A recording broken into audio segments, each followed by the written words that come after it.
Hi, this is Laurel Matega, and I am the chairperson for the Plano Area Alliance supporting student success, early childhood collaboration. We serve the Plano area, which is not really geographically bound, but it is in Kendall County, the western area. I'm so sorry that no one from our team could be there today. We have lost several members from our leadership team, and unfortunately, I am unable to attend. And Dana Lowe is also not able to attend today. However, we appreciate you taking the time to look at our presentation, and we want to thank Partner Plan Act and especially Ruby Flores for all the support we've received the past year as part of Cohort 4. So, just a little bit about us. As you can see on this slide, it does show our mission statement, which is to strengthen the community by ensuring all families in the Plano area are aware of and have access to equitable services and supports that empower them to raise children that are safe, healthy, eager to learn, and ready to succeed. At the end of the day, it always does take a village. So, some of our partners who are contributing to the success of our organization are listed here. On our leadership team, we had Samantha Hoover from Mutual Ground, Dana Lowe from the Fox Valley YMCA, and I represented Plano Community Unit School District 88 and PH Miller Elementary School. But in our entire collaboration, you can see the many partners that we have from a diverse group of stakeholders supporting early childhood families and children in our community. As with all of you, our partnerships definitely benefit the Plano area children and our families. We have pictured here on our left our Parent Advisory Council, and those, of course, are some of our most valuable parents who assist us frequently. We have several members more, but those five just agreed to assist us with a information night and sort of mentored some of our new families. And so they were given T-shirts that call them MVPs, Most Valuable Parents, but they're instrumental in providing feedback to our organization, to the school district, and they were quite helpful in the needs assessment and the root cause analysis. So we want to definitely shout out to our Parent Advisory Council.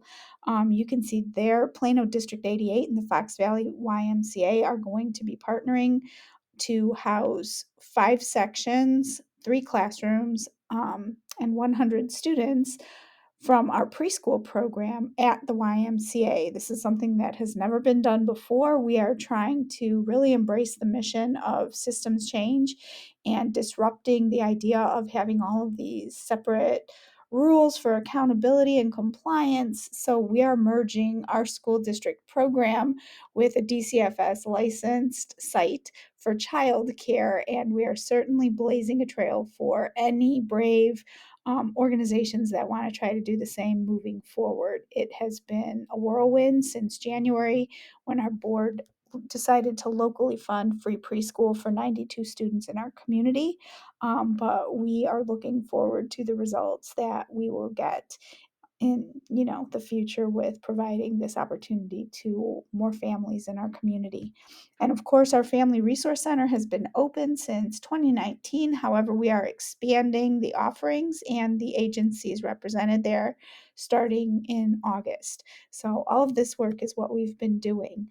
Just a quick recap of our journey. Obviously, our collaboration started in 2017-18 merely out of the need for compliance and certainly has evolved over the years, as you can see here.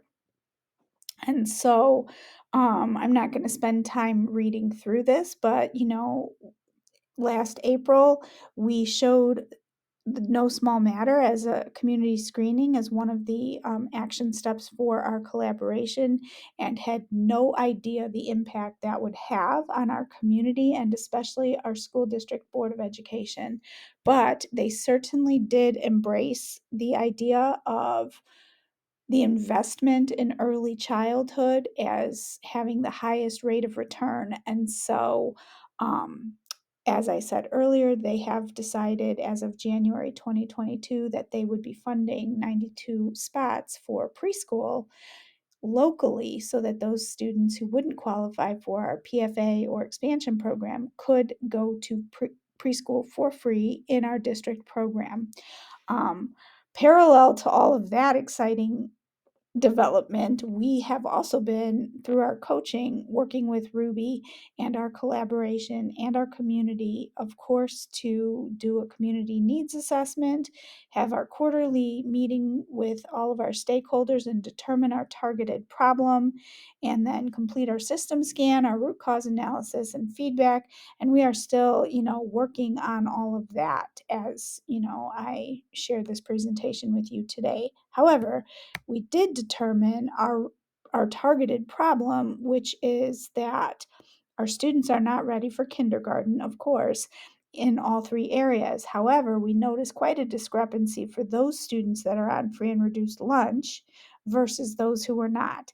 And only 4% of our students coming to kindergarten who receive free and reduced lunch are ready for kindergarten, and that was not okay with us.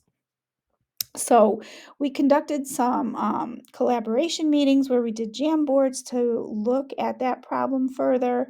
And we had our parent advisory committee also weigh in January. And then we did our root cause analysis. And all in all, over and over again, we see that lack of affordable preschool and childcare is one of the obstacles and barriers to our kids being ready, which is why it's so crucial that we are expanding our preschool program, moving into the YMCA. As you see in these photos, the before photos, which they are now demolishing the space in order to create new classrooms or improved classrooms. And we've worked with Lakeshore to get ready to, furnish those spaces. And so we are so excited that we're going to be able to finally support our community and help them overcome one of the obstacles identified in our root cause analysis. And then here, in addition to offering classes to additional students, we also are trying to get out to our community resource center and expand offerings there. So we're partnering with the agencies you see here, the United Methodist Church, the school district, Family Focus, Mutual Ground, United Way Spark, and then the Kendall County Health Department, perhaps to have staff on site at our resource center for 22 hours, 3 days a week next year, starting in August. And then getting into the community with this sort of a flyer. We're partnering with one of our local doctors to provide these on the back of every door in the exam rooms. And so our families will be able to find out anything they need about early childhood and how we can support them. So currently our long range goals, obviously our prevention initiative funding and expanding our preschool program. We are doing that slowly but surely with adding 92 spots.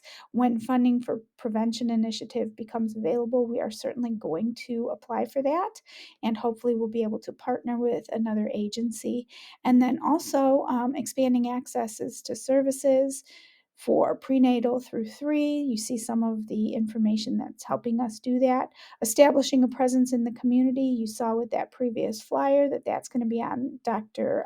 Trevino's exam room doors, so that while families are waiting for her to come in, they can scan those QR codes and get more information or even request screenings. And then our current goals, which are immediate and we are very excited, are those 92 spots, expanding our resource center, partnering with the Y, and also partnering with Dr. Trevino at Healthy Beginnings for outreach and awareness. So lots of work going on that we're very proud of.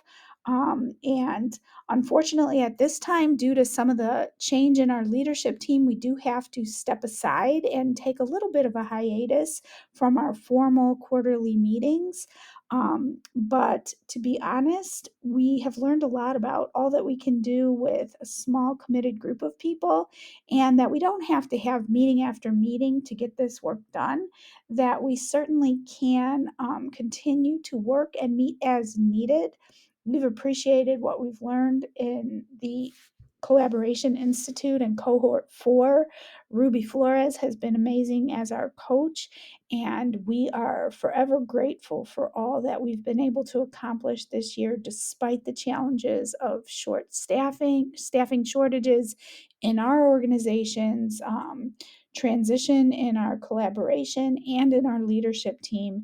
And so, Partner Plan Act, thank you once again for your support. And we look forward to, continuing this work in systems change. And we are certainly going to be a pioneer in doing that. And whether we have a quarterly meeting officially or not, PASS will continue to meet and continue to establish a presence in the Plano area in order to meet the needs of our community and provide them access to services and supports and to empower them. So, again, thank you so much, and feel free to reach out anytime if you have questions. We look forward to at some point in the future sharing our success and our data when we finally have our kinders ready for kindergarten on that 40th day. Thank you.